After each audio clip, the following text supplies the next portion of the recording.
আমাদের সুবর্ণচরের সুবর্ণ মেলায় অংশগ্রহণ করতে পেরেছি।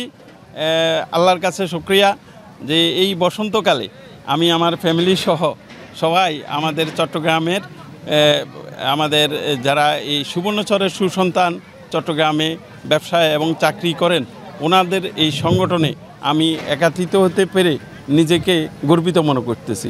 ধন্যবাদ জানাচ্ছি আপনাদেরকে সহ সাংবাদিক সহ সমস্ত লোকজনকে।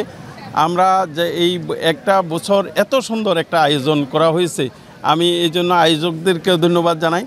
পাশাপাশি আমরা দেখছি যে শিল্পীরা সুন্দর ভাষায় দেশের যে সুন্দর দেশের গান গাচ্ছে, দেশের স্বাধীনতার গান গাচ্ছে, দেশের মাটির গান গাচ্ছে, এই জন্য ওনাদেরকেও ধন্যবাদ জানাই।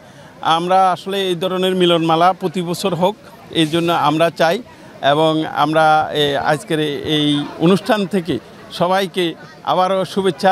আসসালামু আলাইকুম। কেমন লাগছে এই অনুষ্ঠানে? কেমন আপনার? না, খুব ভালো লাগছে।